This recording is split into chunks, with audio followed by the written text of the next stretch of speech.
To agree with the second. Good morning, everyone. Please rise for the pledge. I pledge Allegiance to the flag of the United States of America and to the republic for which it stands, one nation, under God, indivisible, with liberty and justice for all.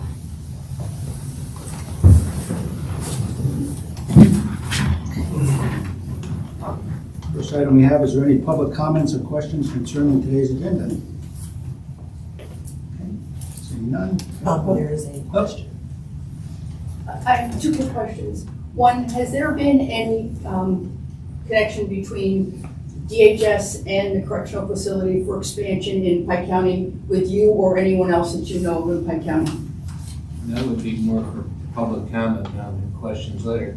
The first part, you get twice to speak, but the first one is anything on the agenda. Do you have a sorry. question on? Okay. Okay, but later, Yeah, any during public comment, and then you're more than welcome to raise your Perfect, okay, thank you. Oh, you're welcome. Anybody else? No. Okay. Move on to number one, motion to approve the February 4th, 2026 agenda. Motion. Second. Motion and second. Any questions? All in favor? Aye. Motion to approve the January 21st, 2026 meeting minutes. Motion. Second. Motion and second. Any questions? All in favor? Aye. Motion to approve the January 28th, 2026 conference minutes. Motion. Second. Motion and second. Any questions? All in favor? Aye. Motion to approve the payment of the general fund and county bills in $557,995.90. Motion. Second. Motion and second. Any questions? All in favor? Aye. Motion to approve payment from the Act 8 funds in the amount of $16,705. Motion. Second. Motion and second. Any questions? All in favor? Aye. Motion to approve payment from the Act 13 transportation funds in the amount of $6,950. Motion. Second. Motion is second. Any questions? All in favor? Aye.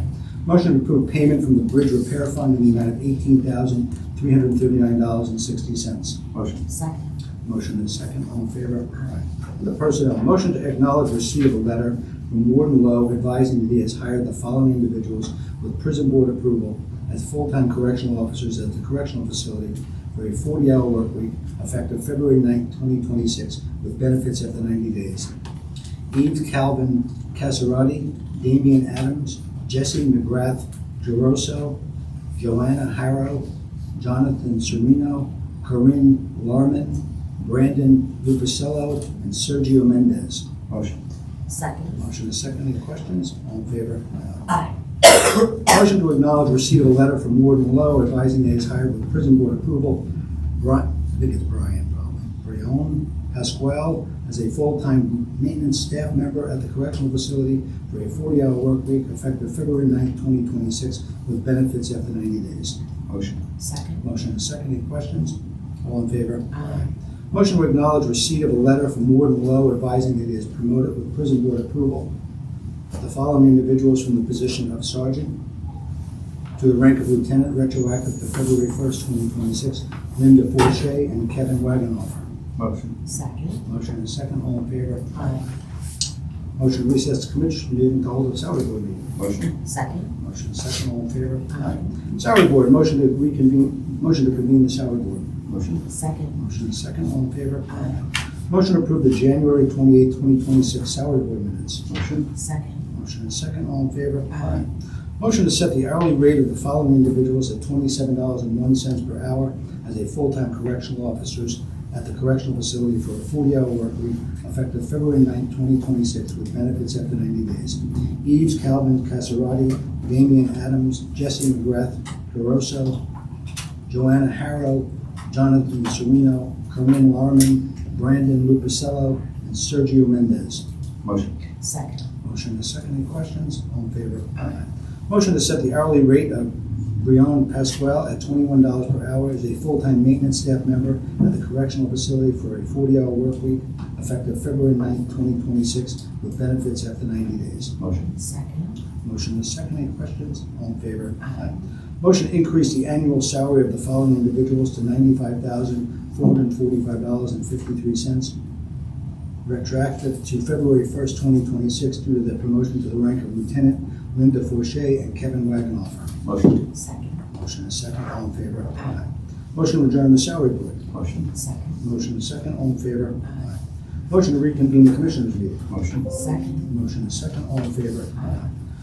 Motion to award award bids for the tri-annual groceries and frozen foods for the period of March 1st, 2026 through June 30th, 2026 on behalf of the correctional facility to the Villa in the amount of $80,122.05, Cisco in the amount of $31,299.73, Bernard in the amount of $11,512.04, Foods Galore in the amount of $70,469.02, and Driscoll Foods in the amount of $38,340.85 for a total bid amount of $231,743.69. Motion. Second. Motion second. Any questions? All in favor? Aye.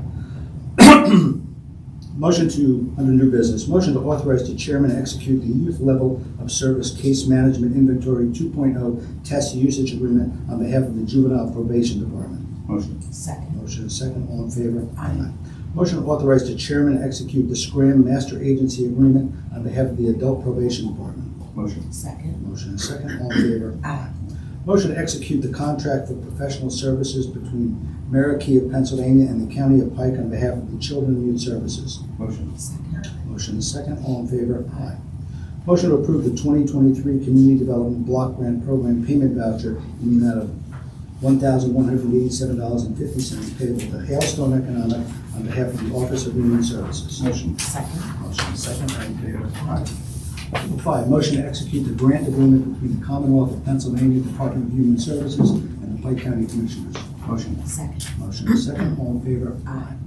Number 7, motion to execute the Pike County Payroll Services contract. Did I just do that one? No. No, 6. No. Okay, 6, I'm sorry. Motion. Motion? Second. All in favor? Aye. Motion to adopt resolution number 26-03, a resolution of the Pike County Board of Commissioners to adopt the Open Space Greenways Recreation Plan update. Motion. Do we want to go after or see it first? Now we're going to read the resolution and then we're going to hear them speak about it. Okay. Okay, so I need a Second. motion, I have a motion and a second, all in favor? Aye.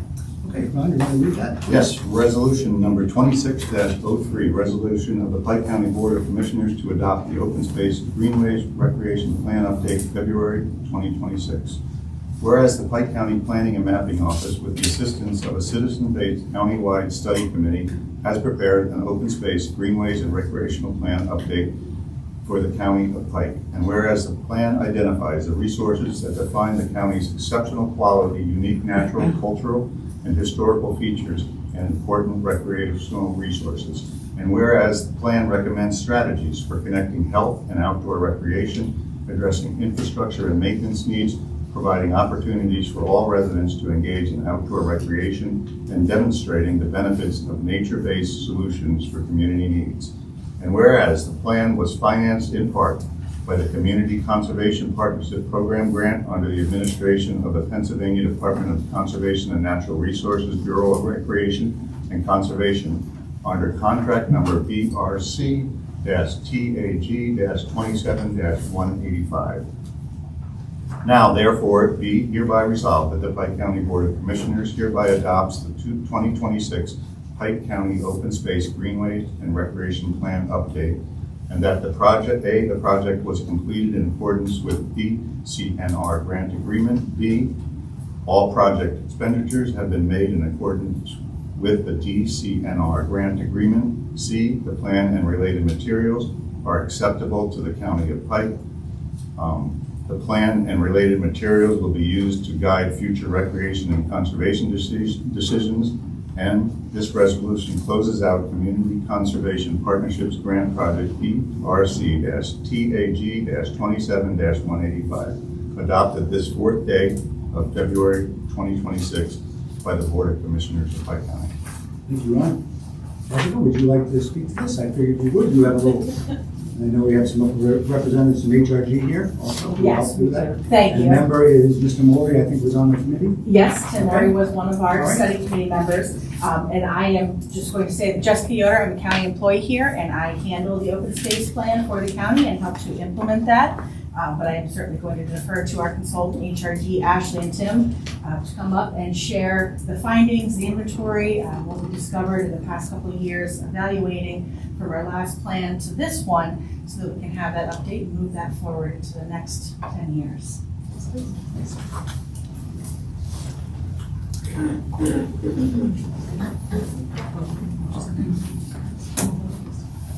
you. Thank you. Good morning.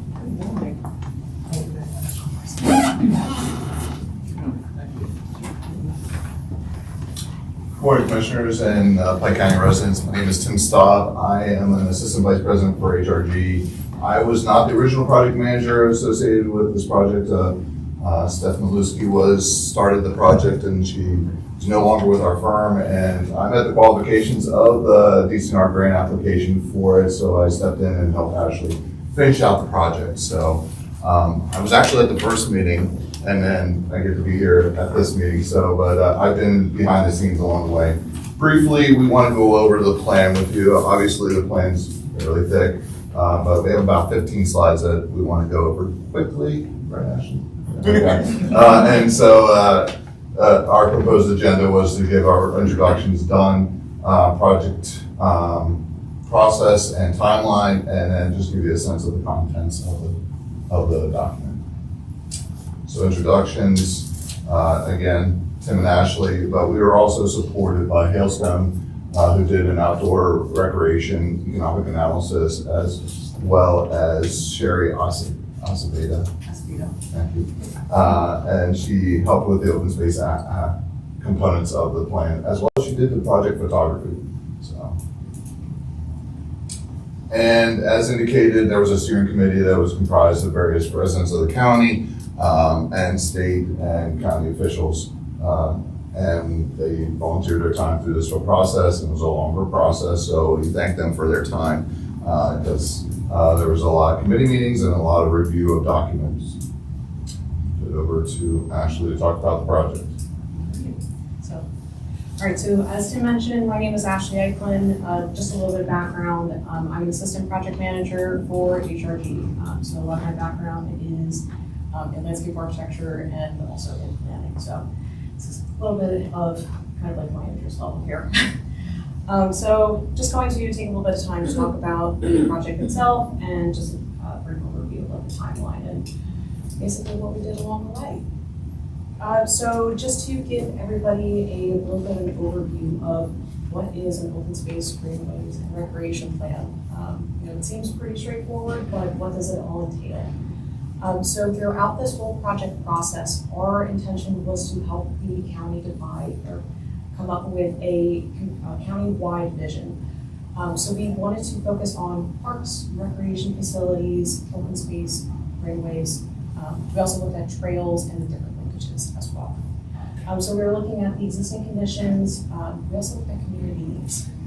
So we wanted to take a look at some of the growth projections, and with all of that information in mind, we wanted to come up with essentially some goals and recommendations that the county then can move forward with that would best fit Pike County's needs in terms of park and rec improvements, as well as open space recommendations, greenway recommendations, but then also tying to some other kind of nitty-gritty. So in terms of like maintenance, connectivity, and then start tying into some other items like pertaining to open space, like acquisition, potential acquisitions. So all of this information then can then help decision makers, such as yourself, to guide the county in the future. So this then can help with future grant applications. So recognizing this was a DCNR funded project, this can help then future DCNR grant applications or other applications. So this slide here takes a look at kind of the scaling of the greenway or the open space greenways and recreation plan compared to some other projects that the county has worked on.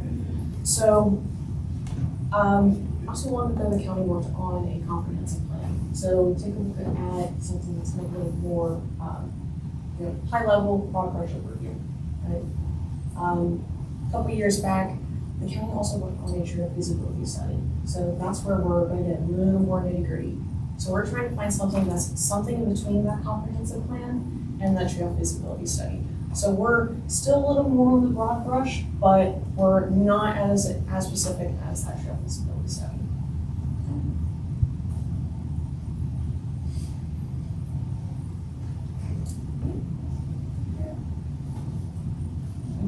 So now we're going to take a look at just the planning process.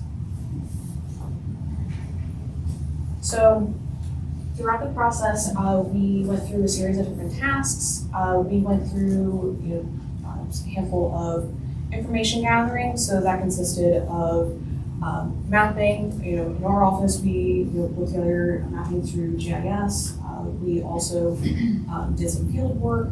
We did some, data analysis, some research on our end. We also took this time to meet up with the steering committee. All right, so we'll get to that in just a moment. So there's a lot of public engagement to make sure that we have a well-rounded understanding of Pike County, and so we can come up with these goals and recommendations. Midway through, we started coming up with some potential goals and recommendations.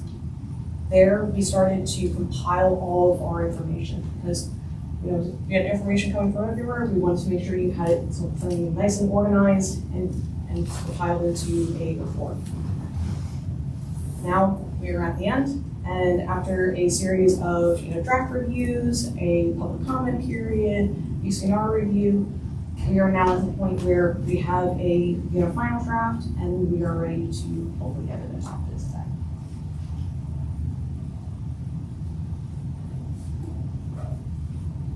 And as I mentioned, there was a lot of public input along the way, so we had an awesome steering committee that went through a series of committee meetings with us. We did also have a citizen survey, so that was an online survey. There were some pop-up events that we had throughout the process. Midway through the process, Steph and Sherry had a chance to meet with a few of you to give you an update on where we were in the process. There was a public comment period for the draft report. And then we also did have a public meeting early on in the process. And then we also had some key person interviews and some focus group meetings.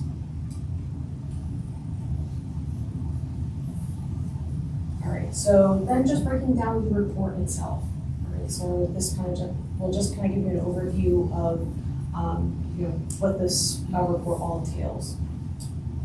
So the key elements of the plan, as I mentioned, we were able to come up with a series of goals and objectives. So they focus on primarily outdoor recreation. So we focus on Pike County itself, but then also partner-owned outdoor recreation. We focus on open space, the Scenic Rural Character Preservation Program, so SRCP played a significant role, as well as the agricultural land planning accomplishments. So, and then also greenway trails and scenic byways, we also touched on that as well. As Tim mentioned, Yellowstone was able to contribute an economic impact study, so there is information on that as well.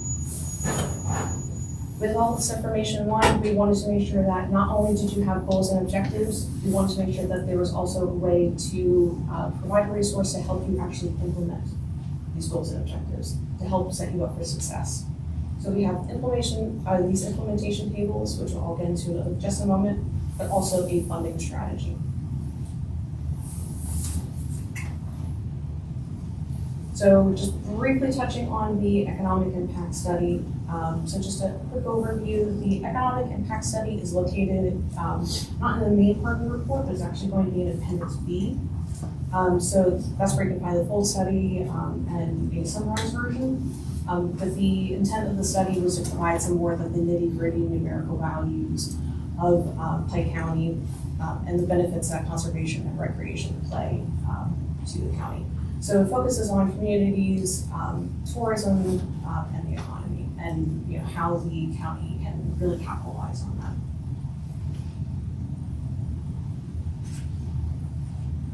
that. And as I mentioned, implementation. That's a critical part of this report as well. So with these goals and objectives, we also wanted to make sure that you had a resource to help forward these goals and objectives. So we worked together with the steering committee and came up with ways to prioritize these goals and objectives, timelines. We helped discover some potential champions within the county, potential funding sources, and then we try to associate some costs as well to help set you up for success moving forward. And so this slide here gives just a brief example, just a quick little snippet of what you can find in the report. So you will see some goals, objectives, who could help champion these goals and objectives, where they might fall on a low, medium, or high priority, and then where the funding may come from, and then where they may fall on the scale in terms of cost. So, and then these goals and objectives focus on a variety of different topics. So we did take a look at, recreation, trails, connectivity, greenway trails, byways, the SRCP program, ALP program, program services, admin personnel, wide variety of objectives. And again, we did want to make sure that you also had information regarding funding, because unfortunately things do cost money. So we did also provide some information on how you can go about affording some of these objectives as well. And so there are several tables provided that include grant and loan opportunities that can be applied specifically to the goals and objectives that have been outlined in the report as well.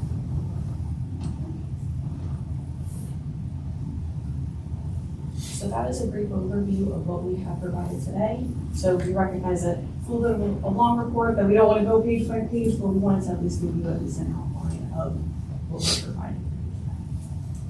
Thank you. Thank you. Thank you for your time. Jess, did you have anything more?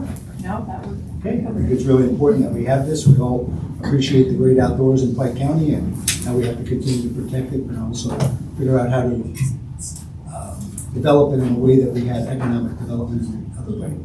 So it all works hand in hand, but we appreciate this, and thank you. Thank you. Thank you for everybody, Tim, and everybody else that served on that board. Okay, so we go to miscellaneous, and the first item, as always, is the Penn State Extension calendar of events for everybody's information. And then we're going to we have Laura Harris, the Pike County, I believe, state nurse, here. And then, but first we're going to play a little video that we think can segue into her role here in the county and where we have come now with the expansion of Northwell, which many of you have seen, but this video was just developed by Pocono Mountain Vacation Bureau in conjunction with Northwell to help promote the location, because for this location to be successful, we have to be sure that we use it. Everybody's been looking for expanded medical in our community. Well, here it is, and it's in the center of our county, or the center of the population, I should say, is our county. And I know they have been extremely busy. They've been well received, and you can play this video, and then we'll hear from the nurse and whatever other comments we have on medical.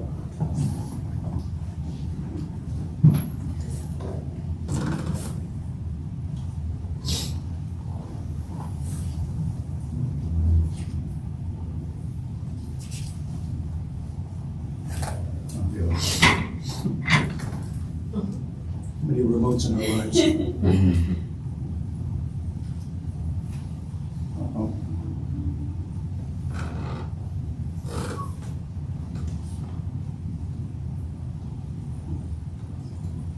Okay.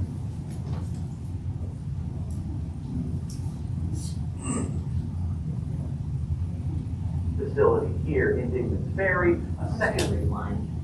This. Sorry.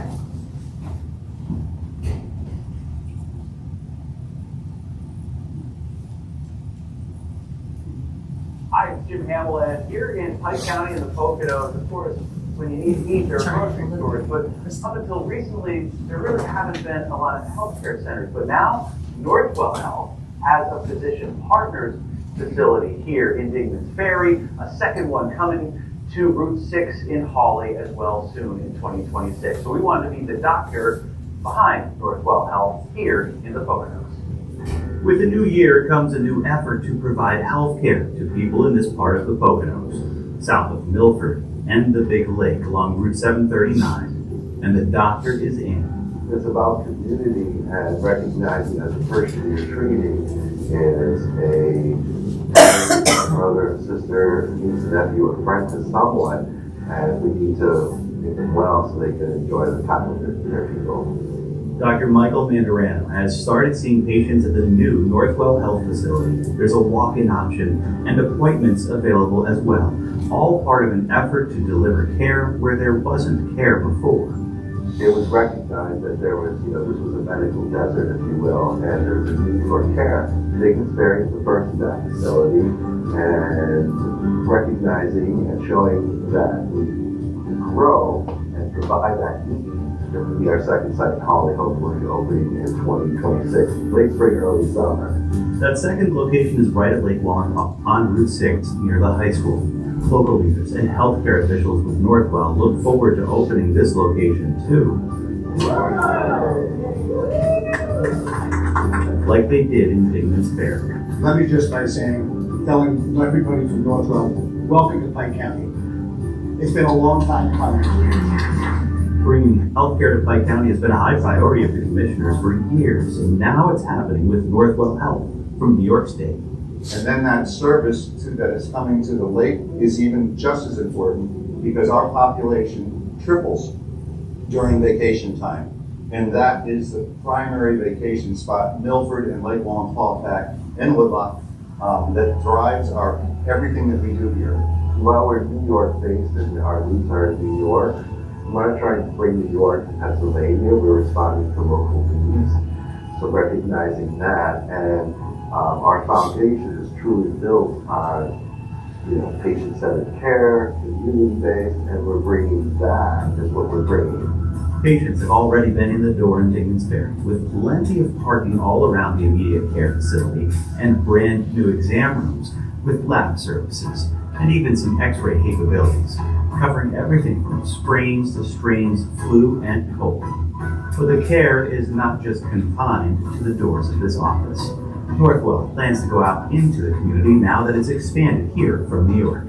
We're looking into expanding our care, as you said, not just to patients that walk through the door, but the community at large, and a big focus of that is veterans and providing care for them.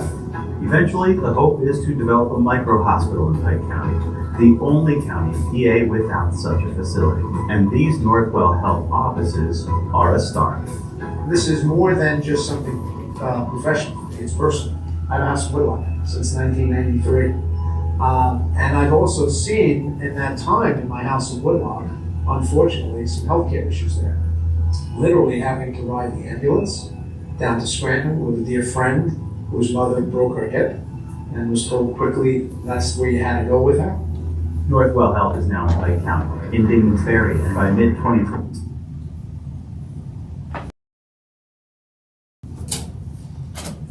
Alrighty. One way to end it. So that's exciting news, I believe, for everybody in our community. We know it's been a long time coming, but these things take lots of work and a lot of, I'm just going to use the word bureaucracy when it comes to getting insurance approvals and all that. You would not believe how difficult that is, but they were able to finally get that accomplished, and here they are, and now it's only a matter of them expanding and bringing more services to the county, which we desperately need. So with that intro, I will introduce our county nurse, Laura Harris. Alrighty.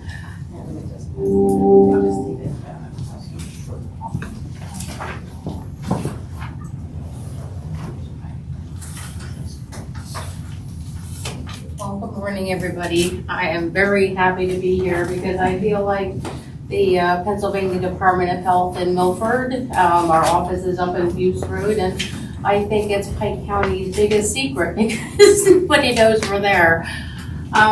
So with this, with the urgent care, we are very, very happy to have it here finally. Because we have to deal on a daily basis. One of our jobs is to investigate. Pennsylvania has over a list of 80 different diseases and things like E. coli, foodborne pathogens, hepatitis, even tick-borne diseases, because as you all know, ticks are terrible in Pike County, and there's a lot. I mean, I've been with the Department of Health for 3 years, and I'm pretty sure that the cases have tripled. And I'm not just talking Lyme disease, I'm talking anaplasmosis, babesiosis. There are so many just tick-borne diseases, and they're just increasing by the year, of course. But hopefully after this winter, maybe, I don't know, hopefully maybe that brittle cold will kill them off. But some of the other services that we offer at the State Health Center, We do vaccinations for adults and children that are uninsured or underinsured. We do STD testing for, even if you have insurance, we do STD testing for syphilis, gonorrhea, chlamydia. We also do HIV testing. We do offer treatment as well for yourself and for partners. Not for HIV, we would refer you out for that. We do tuberculosis testing and treatment. We also monitor lead levels for the children. Most children, well, all children will at some point get a lead level done by their pediatrician. If it's elevated, we do monitor. We educate families and stuff, and if it's high enough, we do refer them out for lead testing to see if they can figure out in the home where it's coming from. We do a lot of educational programs with the schools. Actually, we started doing tick talks with the schools. Our EPI department came up with a brilliant tick PowerPoint presentation, and we've done them as young as 3rd grade. And they're really just powerful, and the kids are picking up a lot because we feel it's very important for all kids, all people to know how to identify a tick, how to take it off properly, to make sure the head is out, and just, where we would locate the ticks, like in a brush pile or even a pile of firewood in your yard, places to avoid, and also how to check, and, everything they need to know, but it's, important to get it at a young age so everybody can help identify them because it is such a problem. I do also sit on the Pike County Tick Task Force, so we work together with them too in our EPI department.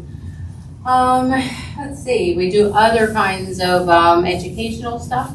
I do go to 3 of the now 4 senior centers through Pike and do blood pressure clinics and educational things like this. For February, we're doing Heart Health Month, of course. So I will be doing presentations for them. I will be having a table at the Outdoor Sportsman Show coming up in March. So I can provide information on things like the bird flu and, ticks, of course, tick education. So we really like to get out in the public and do whatever kind of community outreach we can. So if anybody ever has an idea where we can, be a part of it, please let me know, because I want to let our services be known. Like I said, we are Pike County's best kept secret. We're hidden up there by the county assistance office on Buste Road. But please, come visit me. We also have free gun locks. We have free Narcan. We also have free xylazine and fentanyl test strips if you know somebody that might be in use of them. And we have free condoms. So please come and visit me. You can see what we're all about there. And one other thing I would like to, and I think this is what we discussed when at the Department of Aging, is that Pike County is not listed in any of the Pike County sites. I mean, our Department of Health, the State Department of Health, is not listed. And I would like to change that so people know where to find us. If you were to Google STD testing in Pike County, our name is not going to come up. So they're actually sent to New York State or sent to Monroe County when we can do it right here. So things like that. I just want people to be aware. But I also looked on like the Delaware Township site. There was nothing listed there under the health section. So I would like us to be, a little more promoted, to get some more business our way, because it's a wonderful resource for the Pike County residents, but we just need to get the word out there. So if you could help me do that, I would greatly appreciate it. We will do that. Thank you. Thank you so on our much. website, and so you won't be the best kept secret in the county. Wonderful. Because the problem is many people don't even know where Buste Road is. But Yes, that's another exactly. That's another problem. Thank Even you. people in this town, when you say Yes. Buste Road, they say, "Where's that?" Yes. It could be in Greentown for all they know. Exactly. But we can get this posted and help you do whatever we need to. Wonderful. That's what we talked Oh, about thank you. at the AG Thank you. office. Thank you. Thank you. Was there any questions for nurse? That's fantastic, what you've done, and I hope that, like Sarah was that we could get you to come to a training meeting for our realty company and then spread the word. Oh, sure. Yeah, that'd be Yeah, great. yeah, Short we love presentation. any kind, yeah, you just let me know. Please, actually, I did bring some business cards as well, so just, feel free to take one. Yeah, very good. Wonderful. Channel 13's here, he may be able to do a little something. Yes, please. Always looking something to put on at 6 o'clock, 5 o'clock. So the next item we had on the agenda, and this is more of an announcement from Madam Morris. This is Women's Monument Dedication Ceremony on June 12th. So I'll just read this and I'm going to hand it off to you for your event that you have. Oh, okay. And it comes from Madam Morris. If any of us have been down there to the Veterans Memorial Park, it's a really impressive undertaking that Madam Morris has taken in with all of those beautiful monuments, celebrating the country and what we've done throughout the years with our veterans. What they're doing now is attention all women veterans in Pike County and nearby surrounding areas. Veterans Park and Madam Morris would like to recognize you for your service in our first ever booklet to be published honoring those who served at the Women's Monument Dedication Ceremony planned for June 12th. All applications will be received by March 15th. I know that we have posted this, I believe, on our veterans page, and it'll be posted other places. So I just put that out there because I think it's really exciting. And if you haven't been there, it's a little tough this time of the year. I don't think it's shoveled, but wait a few weeks and the snow will be gone, maybe by April. But go down and have a look. You will be extremely impressed with what's being done. And Krista, would you like to just make where we're going with women's luncheon and that kind of stuff, right? Yes, running along with the theme of women this year, we will be having our first annual fundraiser for the Pike County Veteran Service Fund. And the first honoree is actually Mrs. Catherine Lemon. We're very, very excited. I spoke with her yesterday. She's thrilled. She's like, not me. I'm like, yes, you. So the event will be held on Friday, May 22nd at, I always get it wrong. Thank you, Tom Quick. I wanted to say Tom Quick. I don't know why. Tom Quick. And from 11 a.m. to 2 p.m. more information will follow. Save the dates. We'll go out and ticket information. But it is, I think, an honor for us to be able to recognize all the amazing veterans in Pike County, and there are close to 4,000 of them. So this fundraiser will enable our Veteran Services Office to continue to do more great work and expand their vision and be able to fund the different things they want to do beyond what they're doing now. So more details to follow. Yep, there will be. And if you don't know who Kay Lemon is, Kay Lemon actually is the driving force, one of them, behind the monuments down in Madam Morris. So it's a very appropriate person to be getting this award for the initial, hopefully annual type of luncheon that we will be having. But let's get through the first one first, and then we'll see what we'll go to the second one. Okay, so then we go to press and public comment. Try again.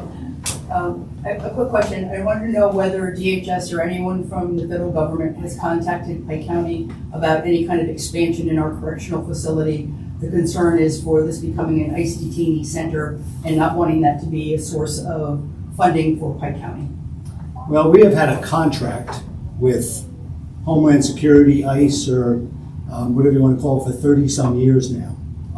Mainly this was created, obviously, well before our tenure here in the county, and it was done out of necessity, and Mr. Farley might be able to speak to exactly why, but it had to do with the fact that there was a correctional facility built in Pike County that was way oversized for what we needed, and it still is. And it's developed, that relationship, though, regardless of what's going on right now in the climate of the world, that relationship with ICE has always been a very professional relationship, and it's worked out extremely well for the county. It's not only just that we detain, and we have nothing to do with who comes there and how they come there, but we detain them for the federal government.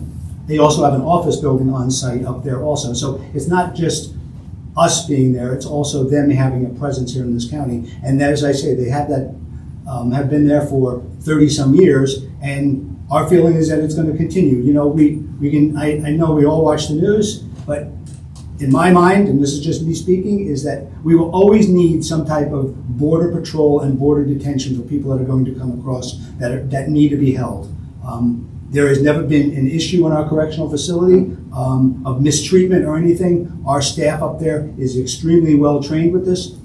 We meet every single guideline that they have, and if you want to see guidelines that are implemented by the federal government, you have to see what our warden deals with on a daily basis. So it is an extremely well-run facility. Tom, if you want to touch on that, of where we're going in Sure. the future with this, I'm going to let him speak. I just would like to answer the question of, I'm is going there to. been a contact Yep. for expansion?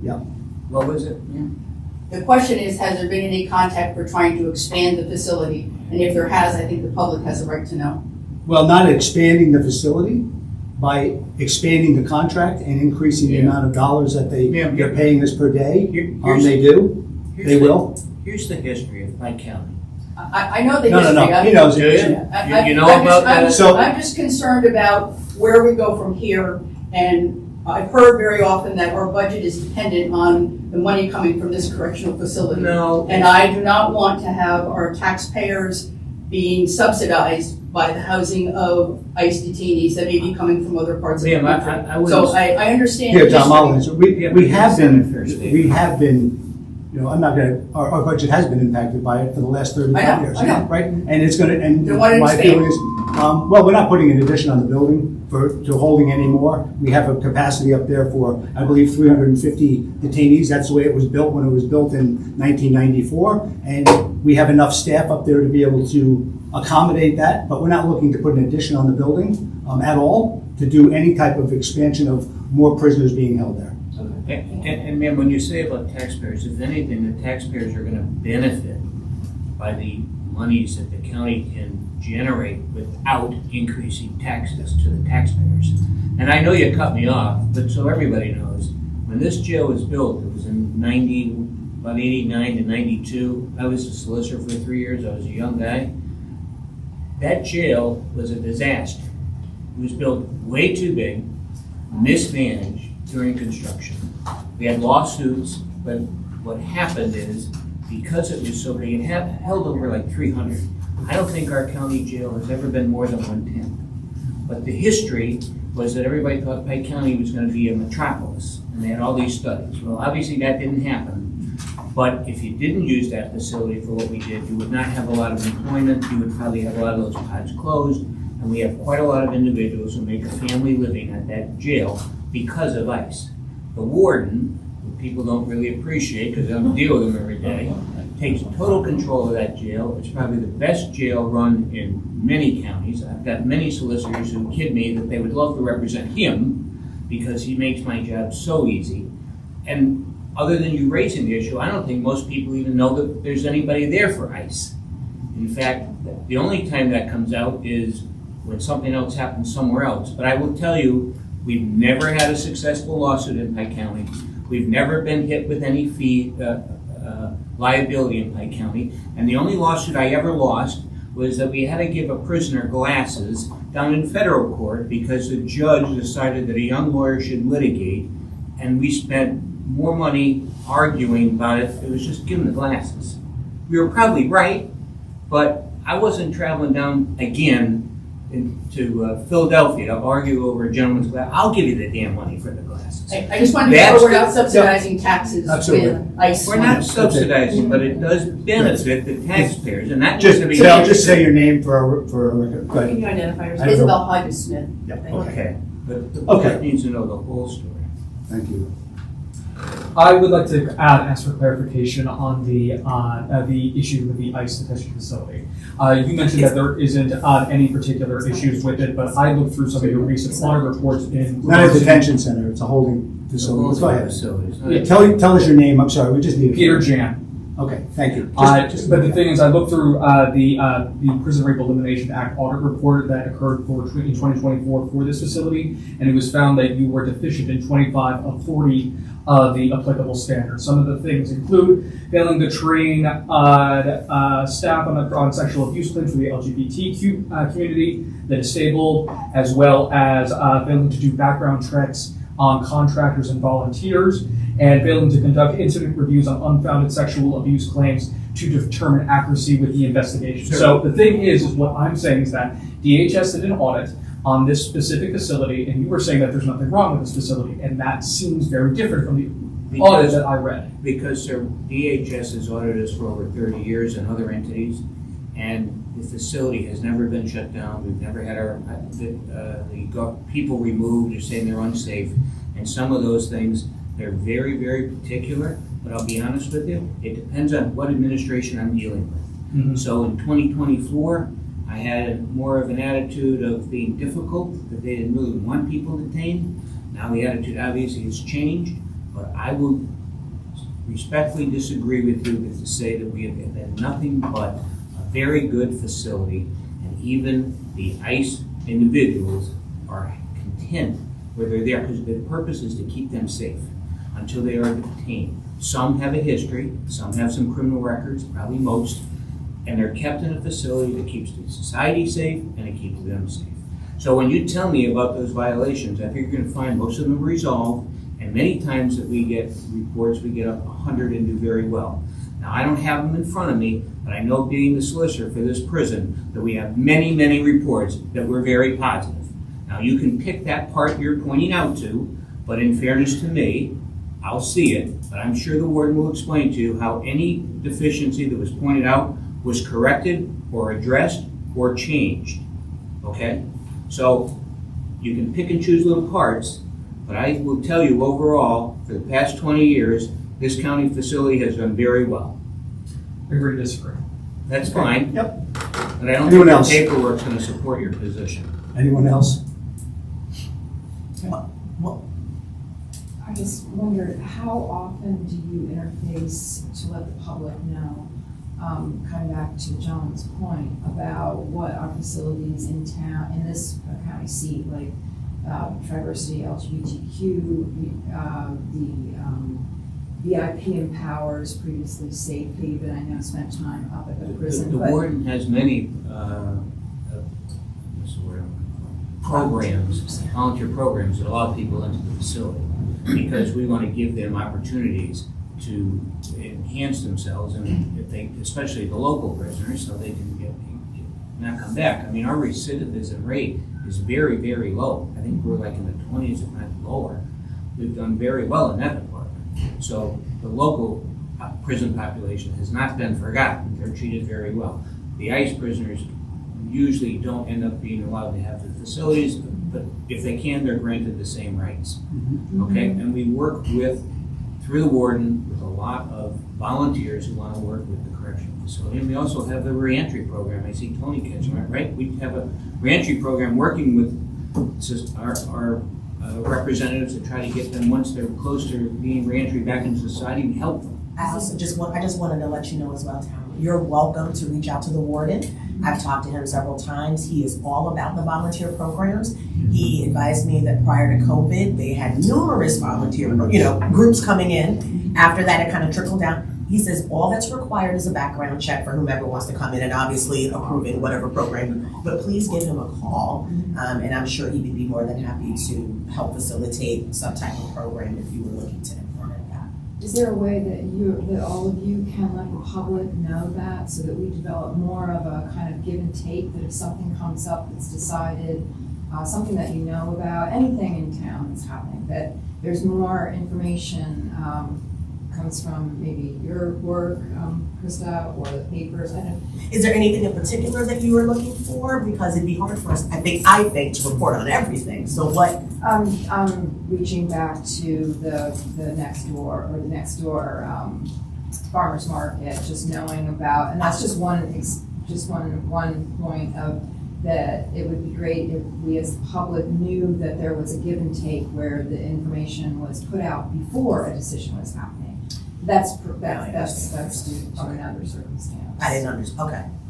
But onto the program, so those programs for the most part are open to everybody who's in the correctional facility, regardless of where they've come from, whether they're local prisoners or whether they're being held by the federal government. Everything is open to them. And I know the reentry program spends a lot of time with those individuals also. They have SMART meetings, for example, which are the equivalent of AA meetings that are run every week. And Sharon was just saying last night, I was on with her, that almost half of the inmates that come in are the ICE detainees. Yeah, they're coming to those meetings. So it's not just, they're not kept in a locked situation separate and apart from the rest of the population by and large. Okay. Separate question. We have asked for a permit from the commissioners for the use of the court out here for March 28th for the Next No Kings March. but we specifically got a statement saying we couldn't use the stairs. Is there a reason for that? Because otherwise we have to bring in a lot of extra equipment, stanchions and that kind of thing. So the question We is- will. We've gone over this and go ahead. Ma'am, the reason we're not gonna allow the steps to be used is that courthouse is a historic building that has been redone and benefits the total community. Unfortunately, at least once, if not several times, people have used the steps. We had wax on the steps, we had garbage left on the steps. We're concerned it's gonna be stained. I've talked to the president judge, and you will have access to the sidewalk and to the 2 yards, but the steps themselves are gonna be preserved so there's no damage to them, so that will not be allowed. What you need to do, and I had said to your one commissioner here, get yourself some risers. You can put it by the steps to give your speakers a little height, and you can still address them. But no one, not picking on anybody in particular, no one's gonna be using those steps because of the potential damage. Those bluestone steps cost a fortune. There was also extra work to be done. The county worked very hard in trying to keep the courthouse as a historic building with all the history required of it. We meet with the museum commission, we satisfied them. No, the steps are not gonna be risked at damage. I can't pass an ordinance that says you can't do wax, because whatever I say could be something else that's brought in and could cause damage to those steps that are unrepairable. So therefore, the remedy is just no steps, but full access to the 2 yards and the sidewalks. Couple of comments from me, if I may. Kristen, I'm sorry. Okay, so I vehemently disagree with the decision to not allow protests on the landing of the courthouse, because I believe that it distracts and takes away from the full platform that a dissent should be allowed when we're talking about government issues. And as I said in my written note to my colleagues, if Martin Luther King had not been able to have that visual on the stairs of the monument, I don't know how that speech would have been received. And so I just think it is important when you are speaking, again, when you're speaking truth to power, I do think it is important that you be given a platform, a proper platform, and it is taxpayer money, but I do respect and understand the concern for the historic, nature of the courthouse, but I just disagree. Lastly, I want to talk about the ICE concerns that are in the community. I've had several private discussions with some taxpayers about this. I am very disturbed, obviously, by what I'm seeing across the country, but I can also say that I am encouraged and I'm reassured with how the inmates are treated in our correctional facility. They are not monitored by ICE employees. They are monitored by our union correctional officers, the same ones that handle traditional inmates that come in for whatever reason. I have at this moment, and I have had since I have come into this position, the full faith and credit Warden Lowe has for me. If there's any information at any time that changes that, right, then I will change what I'm saying. But at this moment, I do not have any issues about what's happening in our facility. They are treated well, the facility is run well, and when there are issues, we will make sure that they're taken care of. There are many reasons why there may be issues that are happening at a certain point. It could have been lack of staff to address it, or lack of, information. I'm not sure, because I haven't looked at every concern raised in that audit, and I do appreciate you bringing that up. Certainly, I will certainly take a look at it and have a discussion with the warden to make sure that these things are addressed or going to be, or what the plan is. But I will say again, I have every bit of respect and support for our warden and our assistant warden. They do a great job. It's a thankless job, but they keep us safe and they take care of the prisoners and the inmates the way that they should. As far as the revenue, the funding, I also want to say that that's revenue neutral. The county's not in the business to make money. The county's in the business to pay bills, right? And that's our payroll, that's our health insurance, that's our utilities, that's the cost of doing business. And that increases on an annual basis. Heck, it can increase on a weekly basis. So our job is to properly steward the funds that are coming in through property taxes, and that's my statement. Okay. Anything else? Okay, motion to adjourn. Thank you, everyone.